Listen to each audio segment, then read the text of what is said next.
ऐसा भी लगता है कि भाई हमारा परिवार एक ही रहना चाहिए था, एक हो जाए, इसके लिए भी कोई प्रयास नहीं? डेफिनेटली ये चीज़ लगती है कि हम जैसे अगर परिवार एक हो हुँ।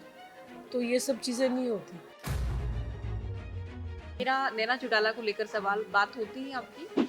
जी बिल्कुल, रिस्पेक्टिव मैं मेरे लिए वो रिस्पेक्टेबल हैं, वो मेरे जेठानी हैं। कौरव और पांडव हुँ, हुँ। बहुत सारे एग्ज़ाम्पल हैं हमारे हुँ। मतलब उसमें जो राजनीतिक महत्वाकांक्षा से टूटे हैं। तो नैना चौटाला को नाम से ज़्यादा लोग जानते हैं या चौटाला परिवार की बहू है, ये टैग आपसे आगे चलता है 2 कदम? जहाँ चौटाला एक टैग है, वो काम करता है पॉलिटिकल, वहीं आपकी अपना दिमाग, आपकी अपनी समझ भी सिमिलर काम करनी चाहिए। एक लड़की ने मुझसे कहा कि आंटी आप तो एजुकेटेड हो, फिर भी आप सर पे दुपट्टा रखते हो। तो मुझे उसको कैसे समझाना है वो मुझे आना चाहिए। महिलाओं से वोट लिए जाते हैं कि हम आपके लिए बहुत कुछ करेंगे, लेकिन जैसे ही वोट हो गया, गवर्नमेंट बन गई, भूल जाते हैं। हम महिला नेताओं को जानते हैं, हमें जी, लगता है जी, कि हम पास या सब जानते हैं, लेकिन जो बिल्कुल। महिलाएँ अच्छा कर रही हैं, वो पहले से भी उनकी क्या उपलब्धियाँ हैं, ये हम बारीकी से हाँ, जान पाते बिल्कुल। हैं। हर गाँव में जब मैं जाती हूँ, तो मैं उनसे हाथ मिला के मैं उनसे एक उनको कम्फ़र्ट लेवल में लेके आती हूँ, हाँ, ताकि वो अपने मन की बात बोलें। हमें यहाँ राजनीति करनी है, तो हमें संस्कारों से भी जोड़कर देखा जाता है, हमें जज भी किया जाता है हमारे पहनावे से। कि अगर सामने वाला आपके तरफ एक कदम बढ़ाता है, हुँ, तो आपको कदम पीछे नहीं लेने। हाँ, आप 2 2 बढ़ाओ। 2 बढ़ाओ, ताकि वो 2 कदम पीछे हो। जब तक आप में खुद में स्वयं में कुछ नहीं होगा, तो केवल टैग आपका काम नहीं करेगा। नमस्कार, इंडिया न्यूज़ हरियाणा देख रहे हैं आप और मैं हूँ आपके साथ ज्योति संगवान। आज महिलाओं की हम बात कर रहे हैं, आज महिलाओं के अधिकारों की बात है, आज महिलाओं की शक्ति की बात है, आज महिलाओं की स्वीकार्यता की बात है, महिलाओं के सामने कितने संघर्ष हैं और क्या-क्या चुनौतियाँ हैं। पुरुषों के मुकाबले अवसर क्या आज भी कम है, इन पर हम बात कर रहे हैं। आज हरियाणा की एक बड़ी नेता हमारे साथ हैं फ्रेम में, हालांकि आप उनको साथ में देख ही रहे हैं, थोड़ा सा इंट्रो में कर लेती हूँ, आप लोग हालांकि सभी जानते हैं। सुनैना चौटाला जी हैं, इनेलो की महिला विंग को संभालती हैं, चुनाव लड़ चुकी हैं, लोकसभा की बात हो, विधानसभा की बात हो, चौटाला परिवार से आती हैं। बहुत स्वागत है आपका इंडिया न्यूज़ हरियाणा पर। थैंक यू और सो मच, थैंक यू सो सबसे मच। पहला सवाल आपसे ये, जो मैंने इंट्रो में कहा कि आपका एक खुद की एक पहचान है, लेकिन साथ में एक ये कि भाई आप चौटाला परिवार की बहू हैं, ये कौन सी आप पे भारी पड़ती है? सुनैना चौटाला को नाम से ज़्यादा लोग जानते हैं या चौटाला परिवार की बहू है, ये टैग आपसे आगे चलता है 2 कदम? देखिए, दोनों बातें हैं। जब तक आप में खुद में स्वयं में कुछ नहीं होगा, तो केवल टैग आपका काम नहीं करेगा। लेकिन उस टैग से आपने क्या सीखा और उस सीख को लेके जब आप सिमिलर साथ चलती हैं, तो वो मैटर करती है बात। जहाँ चौटाला एक टैग है, वो काम करता है पॉलिटिकल, वहीं आपकी अपना दिमाग, आपकी अपनी समझ भी सिमिलर काम करनी चाहिए। साथ-साथ पैरेलली चलना चाहिए। पैरेलली, बिल्कुल, बिल्कुल। आपसे हम आपके बचपन को लेकर भी जानेंगे, क्योंकि जी। तमाम जो महिलाएं अलग-अलग फील्ड की एक्सपर्ट हमारे साथ आई हैं, हस्ती आई हैं, हम उनसे शुरुआत से लेकर ही बात कर रहे हैं कि भाई आपके लिए बचपन में चीज़ें कितनी आसान थी या तुलनात्मक रूप से आपको ज़्यादा स्ट्रगल करना पड़ा। तो सुनैना चौटाला के लिए कैसा था बचपन, एक बेटी, एक लड़की होने के नाते? देखिए, जो मेरी अपब्रिंगिंग हुई, जो मेरे फादर साहब हमें कभी ये महसूस नहीं हुआ कि बेटा और बेटी। इवन उन्होंने हमें बेटियों को और ज़्यादा सपोर्ट किया और कहीं न कहीं जैसे बुज़ुर्ग मेरे दादी जी जो थे, वो इस बात को कहते थे कि भई बाहर कैसे भेजेगा और बाहर नहीं भेजना चाहिए, ज़्यादा बच्चे सेफ़ नहीं हैं, हाँ, लड़कियाँ सेफ़ नहीं हैं। राइट। बट फादर साहब की थ्योरी ये थी कि नहीं, क्यों सेफ़ नहीं है? अभी से हम इनमें डर क्यों पैदा करें? तो वो हमें सिखाते थे कि अगर सामने वाला आपके तरफ एक कदम बढ़ाता है, तो आपको कदम पीछे नहीं लेना। हाँ, आप 2 2 बढ़ाओ। 2 बढ़ाओ, ताकि वो 2 कदम पीछे हो। तो ये उनकी थ्योरी थी। तो जो आज मैं हूँ, वो मुझे बहुत काम आती है। उसके बाद बचपन उसके बाद जब मैं कॉलेज में एंटर हुई, तो कॉलेज में एक होता है ना कि साइंस लेना है कि आर्ट्स लेना अच्छा, है, डिसाइड करना है। डिसाइड क्या करना है। तो पापा ने बोला कि साइंस लेने, क्योंकि मूवन लड़कियां साइंस लेती थी हाँ। उस टाइम। तो मैंने कहा नहीं पापा, मुझे सीनियर्स की वो बड़ी बड़ी बुक्स है ना, उससे बड़ा डर लगता है। तो फिर उन्होंने नहीं कहा पढ़ने हो। हाँ, तो उन्होंने मतलब वो ये सोचते थे कि इसको कहीं ना कहीं जो इसका इंटरेस्ट है उसमें लेकिन आगे जानी चाहिए। तो उन्होंने कहा कि मुझे ना ऑल ओवर परफॉर्मेंस चाहिएगा। फिर मैंने कहा वो आपको मिल जाएगा। तो जैसे मैं फुटबॉल प्लेयर भी रही हूँ, मैंने नेशनल जूनियर नेशनल फुटबॉल खेला है, इंटर यूनिवर्सिटी तीनों खेली हैं। तो मैं फुटबॉल प्लेयर भी थी and I was also all India best shooter. मैं शूटिंग में भी अच्छी थी, एनसीसी की सार्जेंट थी, कॉलेज की प्रेसिडेंट थी।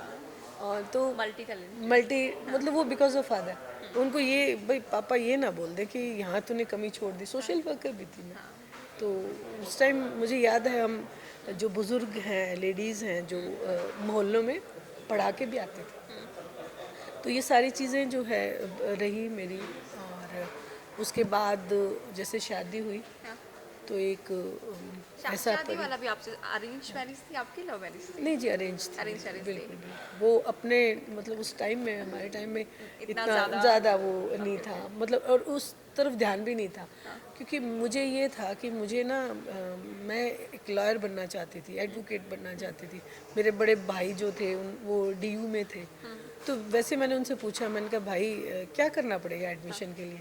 तो उन्होंने जनरली ऐसे बोल दिया कि 95% चाहिए, 90% अबाव चाहिए। तो फिर मैंने वो कलेक्ट शुरू करना भी, कुरुक्षेत्र यूनिवर्सिटी 5% देगी, मुझे स्पोर्ट्स कोटे में से मिलेंगे वो सारा। और मुझे एजुकेशन का मिलेगा। तो जो मैं कॉलेज में थी तो मुझे ऑल राउंडर बेस्ट स्टूडेंट का प्राइज़ भी मिला क्या क्योंकि बात है। उतना ही एजुकेशन में भी अच्छा देखिए था। कितना मतलब ज़रूरी हो जाता है जो कार्यक्रम हम कर रहे हैं। हम महिला नेताओं को जानते हैं, हमें जी लगता है जी कि हम पास से या सब जानते हैं, लेकिन जो बिल्कुल। महिलाएं अच्छा कर रही हैं वो पहले से भी उनकी क्या उपलब्धियां हैं, ये हम बारीकी से हाँ जान पाते बिल्कुल हैं ना। बिल्कुल, वो एक डिपेंड करता है। जैसे मैंने अभी अभी मुझे कॉन्क्लेव में भी जो पूछा तो मैंने कहा ये आप अपब्रिंगिंग जो है ना वो मैटर बहुत करती हाँ। है। उसमें हमें डिफ्रेंशिएट नहीं करना नहीं कर चाहिए। सकते हैं। डिफ्रेंशिएट नहीं करना चाहिए, साथ में हमें ये भी कंपैरिजन भी नहीं करना चाहिए कि बेटों से कम नहीं हो। वो एक अलग ताकत है हाँ। और लड़के एक अलग बिल्कुल ताकत है। बिल्कुल। तो उनको और दोनों की साथ अपनी ज़रूरत और दोनों की अपनी जगह है। जगह है तो वो कोई किसी की बतानी जगह चाहिए। नहीं ले हाँ कोई सकता। भी ले सकता, बस वही है। तो शादी के बाद आपकी कितनी लाइफ बदली?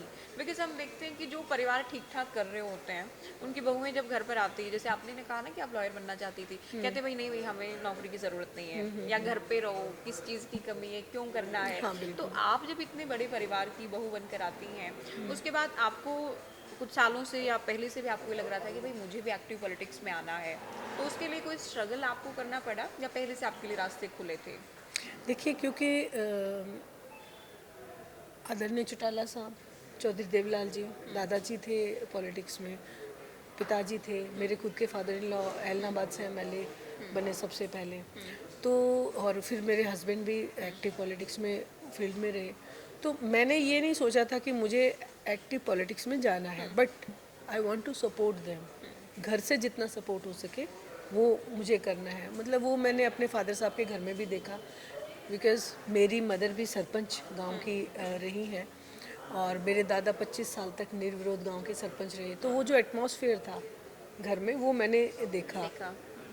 तो वो मुझे ये बिल्कुल बखूबी पता था कि जो माँ करती थी घर में भी जो कोई आया है चाय पानी कोई भूखा ना जाए, ये सब चीज़ें।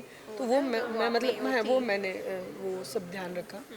और मुझसे पहले भी खैर ये सब चीज़ें थी घर में क्योंकि पॉलिटिकल फैमिली थी तो ये सब थी, लेकिन उसके बाद मैंने ऐड ऑन कर लिया कि मुझे भी रिस्पॉन्सिबिलिटी रखनी है। और उसके बाद एक्टिव पॉलिटिक्स का जहाँ तक सवाल है, आफ्टर मैरिज भी देखिए एक घर से दूसरे घर का माहौल हमेशा चेंज होता है। रहता है, अलग रहता है। बट हमें उसको अडॉप्ट करना चाहिए। हम आ गए वहाँ पे और हमारे अंदर भी वो ताकत होनी चाहिए कि दूसरा भी हमें अडॉप्ट करे। तो मतलब मुझे भी फैमिली ने अडॉप्ट किया और मैंने फैमिली को अडॉप्ट किया। किया। तो वो सब चीज़ें ये बैलेंस। म्यूचुअली है, वो हाँ वन साइडेड नहीं हो हाँ, सकता। वन साइडेड नहीं हो सकता। उसके बाद जब जैसे देखिए सर्कमस्टेंसेस चेंज हुए और डिस्प्यूट भी हुआ और देखिए डिमांड भी थी क्योंकि हमेशा जो है समाज में एक सा नहीं रहता, चेंजेस होते हैं, परिवर्तन ज़रूरी है। हाँ। तो वो परिवर्तन ये हुआ कि महिलाओं को भी एक्टिव पॉलिटिक्स में आना चाहिए। आना चाहिए। तो इसलिए फैमिली ने जो अभय भाई साहब ने कहा कि अब तुम्हें महिला विंग संभालनी है, तो मैंने कहा जी ठीक है। I will try of my best, और मैं ट्राई कर रही हूँ कि अच्छा, अच्छा महिला करूँ। विंग की प्रधान आप हैं, महिलाओं के बीच जाती हैं, खूब एक्टिव आप रहती हैं, तो महिलाएं आपसे कनेक्ट कर पाती हैं कि हमारी जैसी महिला है, या फिर लगता है कि भाई इतनी करीब से इन्होंने महिलाओं के मुद्दे या परेशानी नहीं देखी होंगी सुनैना चौटाला ने? देखिए, मैं उन्हें कंफर्टेबल फील कराती हूँ, और जहाँ तक मैं जाती हूँ, मैं मतलब हर गांव में जब मैं जाती हूँ तो मैं उनसे हाथ मिला के, मैं उनसे एक उनको कंफर्ट लेवल में लेके आती हूँ, हाँ, ताकि वो अपने मन की बात बोलें। बोले। मैं मैं उनके बीच में जाके बैठती हूँ और उनसे पूछती हूँ कि और कैसे, परिवार में कैसे, तो वो अंदर से जो है ना उनका, वो निकलता है। और वो कईयों के जैसे फैमिली में होता है कि ड्रिंक कर रहे होते हैं, तो वो बोलेंगे जी आप दारू बंद ज़रूर करा देना। हाँ, वो अपने कई मुद्दे कई बताते हैं कई फिर। परेशानी होती है कि बच्चे, नौकरी नहीं है, क्या जी बड़ी मुश्किल पढ़ाई, लेकिन नौकरी ज़रूर निकलवा देना। तो ये जो समस्याएं हैं ना, जो जो हार्ट दिल से उनके निकलती हैं, वो मैं फील करती हूँ, और वो इसीलिए मैं उनसे ज़्यादा कनेक्ट होती हूँ, तो वो मुझे कंफर्टेबली बता पाती हैं। मैंने देखो बुज़ुर्गों से हमेशा एक चीज़ सीखी है कि आपके साथ बैठने वाला अपने आप को कम महसूस ना करे, ना करें, वो बिल्कुल। आपके बराबर महसूस करे। तो वो कंफर्ट लेवल में मैं महिलाओं को रखना चाहती हूँ। और मैं आपको अपने दिल से बताऊँ तो मैं ये चाहती हूँ कि सिर्फ भाषण ना हो, महिलाओं पे भाषण है, आधी आबादी है, आफ्टर ऑल आधी वोट्स हैं हाँ, उनकी, बिल्कुल। और वो बहुत मैटर करती है, उनके लिए कुछ होना ये बहुत ज़रूरी है। ये बहुत ज़रूरी है, और इसके लिए महिला नेता जितनी ज़्यादा हमारे बीच होंगे, उतना ही महिलाओं के मुद्दे उठाए जा उसमें एक सकेंगे। चीज़ और हाँ, होगी, महिलाएं बहुत सामाजिक भी होती हैं, हाँ, क्योंकि हमारी जो अपब्रिंगिंग है ना, वो हमेशा हमें ये सिखाया जाता है कि समाज में हमें कैसे रहना है, कैसे मैनर्स होनी चाहिए, कैसे, जैसे अभी मैं आपको बताऊँ, जो मुझसे मुझसे क्वेश्चन करते हैं कि आप सर पे दुपट्टा रखती हो। एक लड़की ने मुझसे कहा कि आंटी आप तो एजुकेटेड हो, फिर भी आप सर पे दुपट्टा रखते हो। तो मुझे उसको कैसे समझाना है वो मुझे आना चाहिए। तो मैंने उसको आंसर किया कि मैंने कहा बेटा, आप गुरुद्वारे में जाते हो, सर पे दुपट्टा होता है, मस्जिद में जाते हो, सर पे दुपट्टा होता है, मंदिर में जाते हो, सर पे बोलते हैं। तो इस चीज़ को आपने कभी बोले नहीं, वो तो पंडित जी बोल देते हैं, ऐसे मैंने कहा। इसलिए हम करते हैं। मैंने कहा नहीं। अच्छा, आपके दुपट्टे वाला भी मुझे पूछना है, और हरियाणा की बहुत सारी नेता ऐसी हैं जो सिर पे दुपट्टा रखती हैं, तो इसे क्या ये अ, मर्जी से ही होता है, या थोड़ी सी मजबूरी भी होती है कि भाई हम हरियाणा जैसे राज्य में हैं और हमें यहाँ राजनीति करनी है, तो हमें संस्कारों से भी जोड़कर देखा जाता है, हमें जज भी किया जाता है हमारे पहनावे से? दोनों बातें, ये अपने अपने सोचने का नज़रिया है, मुझ पे कोई प्रेशर नहीं है। मुझ पे कोई प्रेशर नहीं है कि दुपट्टा लेना है कि नहीं लेना है, वो अपॉन टू मी। पर जो मैं क्वेश्चन का आंसर जो उस लड़की को दे रही थी, मैंने कहा कि हम गुरुद्वारे में, मस्जिद में, मंदिर में क्यों लेते हैं सर पे दुपट्टा? क्योंकि भगवान दिखते नहीं हैं, हाँ, लेकिन हम उनके प्रति एक रिस्पेक्ट शो करते हैं कि हम आपके रिस्पेक्ट, ऐसे बड़े बुजुर्ग हैं, हमारा समाज है, तो उसको हमें एक रिस्पेक्ट हाँ, एक शो रिगार्ड। करने के लिए, एक रिगार्ड्स के लिए ये सर पे दुपट्टा लिया जाता है। तो मेरा कहने का मतलब है कि हमें, हमारे अंदर वो होना चाहिए कि हम अगले को अपने आंसर से सेटिस्फाइड कर सकें। मैं इवन कुछ नहीं हूँ, अभी मैं ना कोई एमएलए रही हूँ, मैंने सिर्फ कॉन्टेस्ट ही फाइट ही की है, लेकिन मेरे साथ जितनी भी महिला हों, उनको मुझ पे ये भरोसा हो कि अगर कल को, अगर साथ, अगर इनके पास कुछ पावर है, हाँ, तो वो पावर हमारे पास भी होगी। हाँ, ऐसा नहीं कि वो इसके पास हो जाएगी, कल को कुछ समझे ना, ये चीज़ें ये वाला ही कॉन्फिडेंस होना लोगों का होना बहुत ज़रूरी है। ज़रूरी है, वो मैंने ज़रूरी है। मैंने बहुत सारे चीज़ें ऐसी देखी हैं आसपास भी, जिसमें अगर दो परिवारों की लड़ाई हो जाती है, आस पड़ोस की हो जाती है, तो उनकी पुरुष भले ही बात ना करें, महिलाएं बात भी करती हैं, वो थोड़ा सॉफ्ट कॉर्नर रखती हैं। तो मेरा सवाल, हालांकि मुझे पॉलिटिकल ज़्यादा नहीं करना था, मेरा नैना चौटाला को लेकर सवाल, बात होती है आपकी? जी बिल्कुल, रिस्पेक्टिव, मैं, मेरे लिए वो रिस्पेक्टेबल हैं, वो मेरे जेठानी हैं। और वैसे बात नहीं होती है जैसे अमूमन कभी किसी फंक्शन में मिल गए, तो मैं उनका बहुत सम्मान करती हूँ, मेरा ये कर्तव्य है। वो एक, देखो वो एक सामाजिक चीज़ है, political line is a different different. हाँ, तो वो अलग है। वो बट अलग पहले है। कैसा बॉन्ड शेयर करती थी आप उनसे, कैसी बॉन्डिंग थी? पहले थोड़ा और ज़्यादा थी, अभी थोड़ा पॉलिटिकल डिफरेंशिएट से थोड़ी कम है, लेकिन मतलब मेरे मन में उनके प्रति जो है आज भी इज्जत उतनी है। अच्छा, क्योंकि महिलाओं से ही रिलेटेड मैं सारी बातें पूछना चाह रही हूँ। आपको एक महिला होने के नाते कभी ऐसा भी लगता है कि भाई हमारा परिवार एक ही रहना चाहिए था, एक हो जाए, इसके लिए भी कोई प्रयास हो? डेफिनेटली ये चीज़ लगती है कि हम, जैसे अगर परिवार एक हो तो ये सब चीज़ें नहीं होती, लेकिन अब जब हो चुकी हैं तो मेरे जब ये सब चीज़ें आपके हाथ में नहीं है, ये जब सब कुछ भी आपके हाथ में नहीं है, मैं सोचती हूँ कि अब आप देखें कौरव और पांडव, बहुत सारे एग्जाम्पल हैं हमारे मतलब उसमें जो राजनीतिक महत्वाकांक्षा से टूटे हैं, हाँ, वो परिवार एक नहीं हो पाए। नहीं हो पाए। और वो सेम सिचुएशन मुझे यहाँ भी नज़र आती है, क्योंकि अगर मान लो कुछ प्रॉपर्टी डिस्प्यूट को लेके कुछ हो तो कम ज़्यादा करके सब चीज़ें हो जाती सॉर्ट आउट, बट ये पॉलिटिक्स एक ऐसी चीज़ है जिसको मैं सोचती हूँ कि इस महत्वाकांक्षा को लेके जो परिवार टूटे हैं वो बड़े हाँ, मुश्किल हो मुश्किल ही जाते, है फिर। बहुत भले ही मुश्किल। पारिवारिक रूप से भले ही चाहें भी, उसके हाँ बावजूद हाँ भी मुश्किल बिल्कुल, रहती है। लेकिन हाँ, कोशिश भी बहुत की गई थी। हाँ। आप महिलाओं के लिए लेकिन सबसे बड़ा चैलेंज आप क्या मानते हैं सबसे, अपनी सोसाइटी में? जी बिल्कुल, सबसे बड़ा, देखिए शहरों में तो फिर भी ठीक है, हाँ, लेकिन जो रूरल एरियाज़ में मैं जाती हूँ, सिक्योरिटी नहीं है, उनके पास ऐसे साधन नहीं है कि वो शहर तक भी सिक्योर आ सके, जा सके, सेल्फ डिपेंडेंट नहीं है। महिलाओं में टैलेंट बहुत है, आप गांव में जाएंगे तो आप देखेंगे कि बहुत टैलेंटेड लेडीज़ हैं, कोई पंखी बनाती हुई दिखती है, कोई दरियाँ बना हाँ, रही कुछ है, ना कुछ कुछ ना क्रिएटिव कुछ वो स्किल्स करती हैं है, उनमें। वो मतलब अगर महिला ऐसी है कि घर का काम खत्म हो गया तो अलमारी खिंडा के दोबारा जचा लेगी, हाँ। मतलब वो फ्री नहीं रहती है, वो कुछ कुछ ना कुछ रहते करती ही रहती है, करते हैं। मतलब वो वर्किंग है, लेकिन उनका वो काम जो है ना कहीं घर तक ही दबके रह जाता है, वो आगे नहीं आ पाता। तो इसलिए मेरा ये एक, मैं सोचती हूँ कि बहुत बड़ा चैलेंज है, एजुकेशन के लिए बहुत बड़ा चैलेंज है। आप हाँ, मेवात एरिया में जाओ, यस, हाँ, कोई 4th क्लास 5th क्लास तक पढ़ी हैं और आगे नहीं पढ़ पाई हैं, तो वो एक क्या है, वो लैक ऑफ एजुकेशन है। एजुकेशन। और मुझे लगता है कि संसाधन इतने नहीं दिए जा रहे, महिलाओं से वोट लिए जाते हैं कि हम आपके लिए बहुत कुछ करेंगे, लेकिन जैसे ही वोट हो गया, गवर्नमेंट बन गई, भूल जाते हैं, फिर वो उसी ठंडे बस्ते में चले जाते हैं। आप देख लीजिए हमारा आरक्षण कहाँ है, हमारे पास हमें कहा अब गया था मिलेगा, महिलाओं के मुद्दों पर राजनीति ज्यादा हो ज़्यादा जाती है होती ना। है। काम जितना कहीं ज्यादा ना कहीं अपेक्षा हम भी रखी जाती जिम्मेवार है। हैं उसके लिए कि हम हम भी। अपनी वॉइस को रेज, हम पॉलिटिकल पार्टी में आके पॉलिटिकल लोगों से ही दबके रह जाते हैं, जबकि हमें अपनी आवाज़ को बुलंद रखना चाहिए कि जो मैंने महिलाओं से वायदा किया है वो महिला का पूरा होना चाहिए, हाँ, तभी आप आगे बढ़ पाओगे, आगे तभी बढ़ आप महिलाओं पाएंगे। को कुछ और फेस कर पाओगे। हम जब साथ समर्थन की बात करते हैं तो कई बार ये भी लगता है कि पुरुष समाज से उतनी महिलाओं को पुरुषों से उतना साथ समर्थन नहीं मिल पाता है। आप जिस पार्टी से आते हैं, पार्टी के बड़े चेहरे अभय चौटाला जी, तो उनसे कितना साथ सहयोग आपको मिलता है कि आप पार्टी में भी और हरियाणा की सियासत में भी बेटर कर पाए?